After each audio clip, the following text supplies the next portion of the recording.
Hello friends, எல்லோரும் எப்படி இருக்கீங்க? நான் ரொம்பவே நல்லா இருக்கேன். இன்றைக்கி நம்ம ஒரு 2 டேஸ் vlog தாங்க பார்க்க போகிறோம்.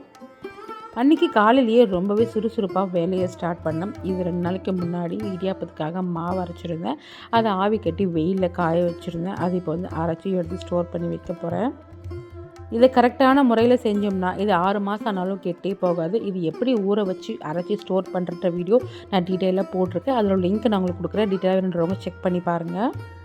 நம்ம கடையில் வாங்குகிற மாவை விட இடியாப்பத்துக்கு இது ரொம்பவே சூப்பராக இருக்கும். இத்தனைக்கும் இது வந்து ரேஷன் அரிசியில் ரெடி பண்ணது தான். ரொம்பவே சாஃப்டாக வெள்ளையாக சூப்பராக வரும்.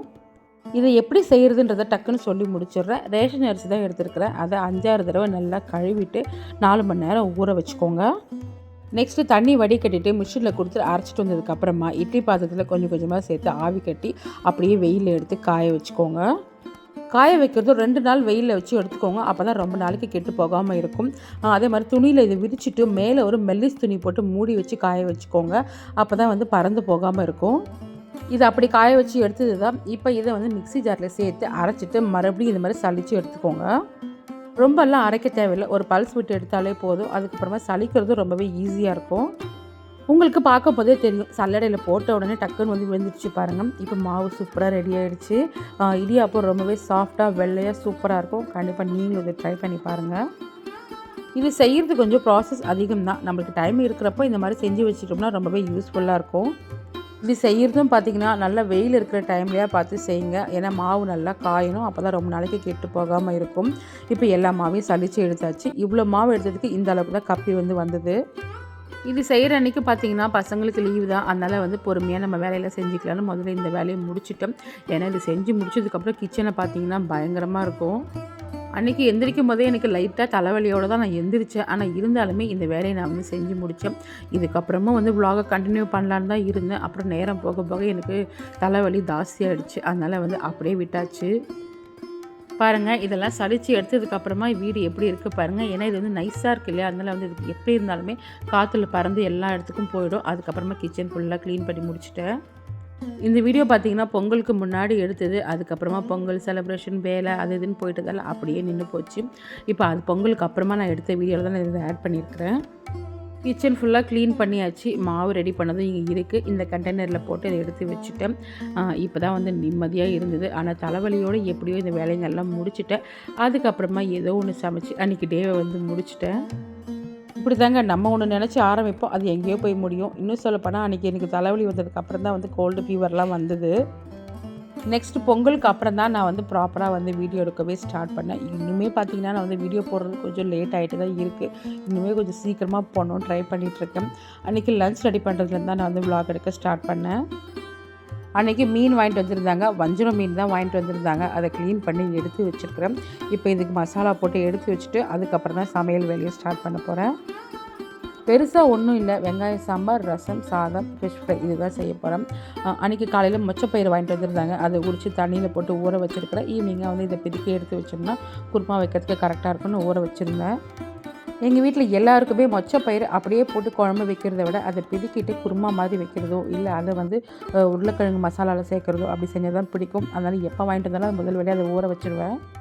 இப்போ ஃபிஷ் ஃப்ரைக்கு மசாலா ரெடி பண்ணிக்கலாம். அதுக்கு ஒரு மிக்ஸி ஜாரில் 1 ஸ்பூன் மிளகு, 2 பச்சை மிளகாய், 4 துண்டு இஞ்சி, ஒரு 20 பல் பூண்டு, அதுக்கப்புறம் ஒரு 5-6 சின்ன வெங்காயம், கொஞ்சமாக கருவேப்பிலை, கொத்தமல்லி இதெல்லாம் சேர்த்து நைஸாக அரைச்சி எடுத்துக்கலாம்.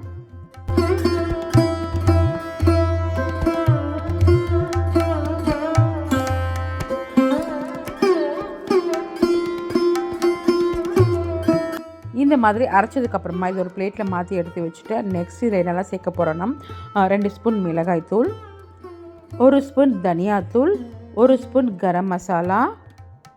இதில் மிளகாய் தூள்லாம் சேர்க்காம மொத்தமாக பச்சை மிளகாய் மிளகு சேர்த்து கூட செய்யலாம். நான் இன்றைக்கி வந்து அது கொஞ்சம் கம்மியாக தான் போட்டிருக்கிறேன்.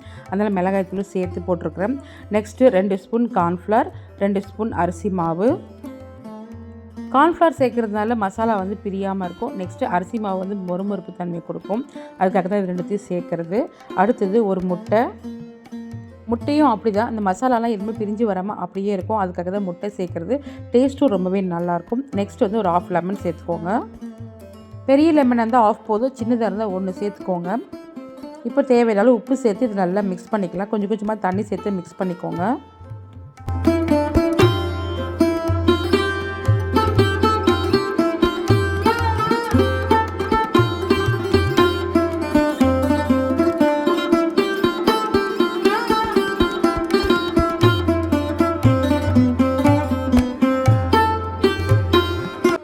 பார்க்கறதுக்கு தான் க்ரீனாக இருக்குது, ஆனால் நம்ம மிளகாய் தூள் சேர்த்துருக்கிறதால கண்டிப்பாக வந்து கலர் சேஞ்ச் ஆகிடும். இப்போ நல்லா மிக்ஸ் பண்ணியாச்சு. இப்போ ஒவ்வொரு மீனாக எடுத்து 2 பக்கமும் நல்லா மசாலா தடவி அப்படியே எடுத்து வச்சிடலாம்.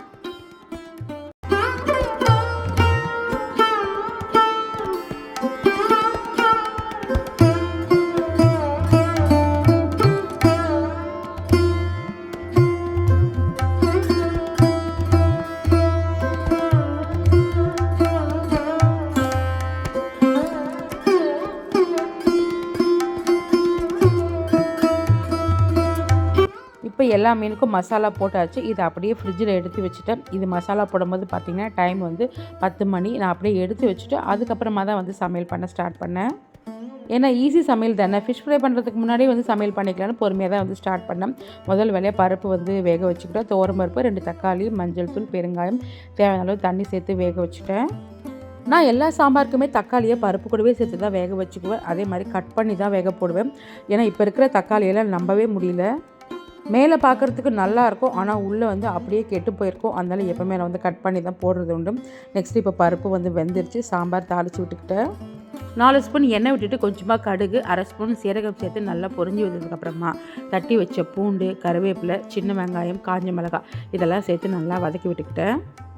இந்த சாம்பாருக்கு பேர் வெங்காய சாம்பார் தானே, வெங்காயம் நிறைய போடலாமே அப்படின்னு சொல்லி நிறையெல்லாம் போட்டுறவே கூடாது, திட்டமாக தான் போடணும்.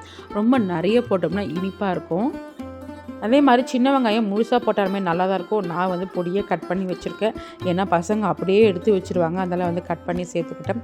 பருப்பு நல்லா பூத்து வந்திருக்கு பாருங்கள். இந்த மாதிரி தான் வேக வைக்கணும், ரொம்ப குழைய வேக வைக்கக்கூடாது. இப்போ இது நல்லா கரண்டிலே மசிச்சு விட்டுக்கிட்டேன்.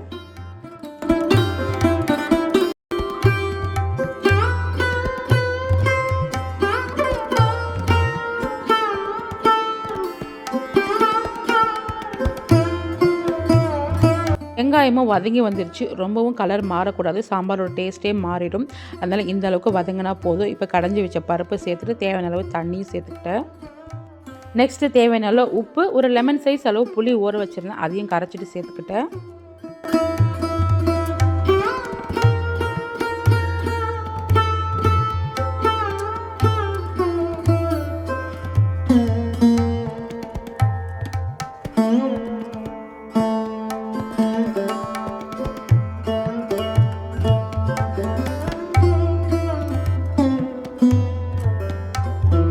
இந்த அளவுக்கு தண்ணி சேர்த்துருக்குறேன். இப்போ இது நல்லா கொதிச்சு வந்ததுக்கப்புறமா கொத்தமல்லி சேர்த்துட்டோம்னா சூப்பரான வெங்காய சாம்பார் ரெடி. ரசமும் வந்து தாளித்து விட்டுட்டு சாதமும் வடித்தாச்சு.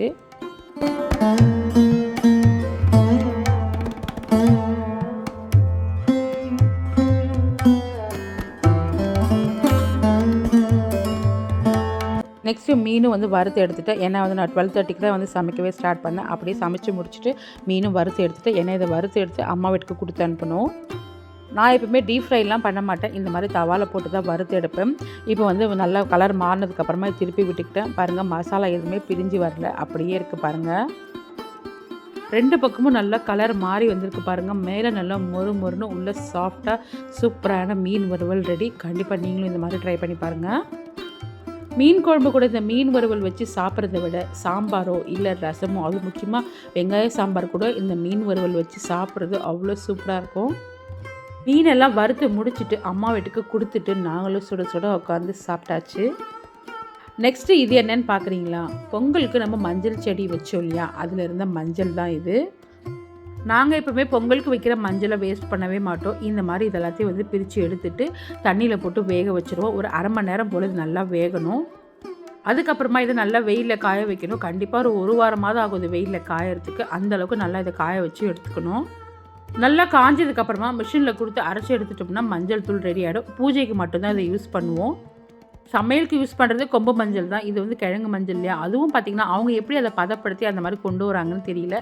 இது வந்து எங்கள் அம்மா எனக்கு சொல்லி கொடுத்தது. அதனால் பூஜைக்கு மட்டும் இதை யூஸ் பண்ணிக்குவோம். இது வேக வைக்கிறதும் பார்த்திங்கன்னா ஒரு 3 மணி போல் தாங்க வச்சோம். காலையிலே வந்து பிரித்து எடுத்து வச்சாச்சு. ஆனால் இது வெந்ததுன்னா வீடு ஃபுல்லாக அந்த வாசனை தான் வரும். அதனால் வேண்டான்னு அப்படியே எடுத்து வச்சுட்டேன். ஒரு 3 மணி போல் தான் வேக வச்சேன். இப்போ வந்து வெயில் வந்து மழையிற நேரம் வந்துருச்சு. அதனால் இப்போதைக்கு தட்டில் போட்டு எடுத்து வச்சுருக்கிறேன். அதுக்கப்புறம் மறுநாள் வந்து தரையில் போட்டு இதை காய வச்சு எடுத்துக்கிட்டேன். இதை வெயிலில் காய வச்சுட்டு வந்துட்டேன். அதுக்கப்புறமா டிவி பார்த்துக்கிட்டே வந்து மொச்சப்பயிறு காலையில் ஊற வச்சுருந்தேன் இல்லையா, அதை வந்து பெதுக்கி எடுத்துகிட்டு இருந்தேன். இந்த மொச்சை பயிரை பிதுக்கி எடுக்கிறதும் பார்த்தீங்கன்னா ஒரு 8 மணி நேரமாவது ஊறணும். அப்போ தான் வந்து ஈஸியாக வந்து எடுக்க வரும். நான் வந்து அன்றைக்கி காலையிலேயே ஊற வச்சுட்டேன். அன்றைக்கி முதல் நாள் பார்த்திங்கன்னா என்னோடய பெரிய பொண்ணு கையில் மருதாணி வச்சு விட்டா. எல்லோரும் வந்து பொங்கலுக்கு வைப்பாங்க. நாங்கள் பொங்கல் முடிஞ்சதுக்கப்புறம் மருதாணி வச்சுக்கிட்டோம். தங்கச்சிக்கு எனக்கு எல்லாம் வச்சு விட்டுட்டு அவளும் வச்சுக்கிட்டா. எங்களுக்கெல்லாம் நல்ல கலர் வந்தது. பாவம் அவளுக்கு தாங்க கலரே வரல. ஏன்னா அவள் கையில் எப்போவுமே வந்து வேர்வை தண்ணி வந்துகிட்டே இருக்கும். அதனால் வந்து அந்தளவுக்கு கலரே வரல. எங்களுக்கு நல்லா கலர் வந்தது. மொச்சை பயிறு இப்போ பிதுக்கி எடுத்து வச்சாச்சு. பார்க்கும்போதே ரொம்ப அழகாக இருக்குல்ல. இதில் குருமா வச்சோம்னா கறி குழம்பு மாதிரியே இருக்குங்க. அதனால் வந்து எப்போவுமே நாங்கள் இந்த சீசனில் கண்டிப்பாக நாங்கள் இதை அடிக்கடி செய்வோம். ஓகே ஃப்ரெண்ட்ஸ், இந்த விலாகோட எண்டுக்கு வந்தாச்சு. இந்த வீடியோ உங்களுக்கு ரொம்பவே பிடிச்சிருக்கும்னு நினைக்கிறேன். இனி வர போகிற வீடியோவில் ரொம்பவே இன்ட்ரெஸ்டிங்காக இருக்கும். கண்டிப்பாக மிஸ் பண்ணாமல் பாருங்கள். இந்த வீடியோ பிடிச்சிருந்தால் லைக் பண்ணுங்கள், ஷேர் பண்ணுங்கள், மறக்காமல் சப்ஸ்கிரைபும் பண்ணிவிடுங்க. பாய்.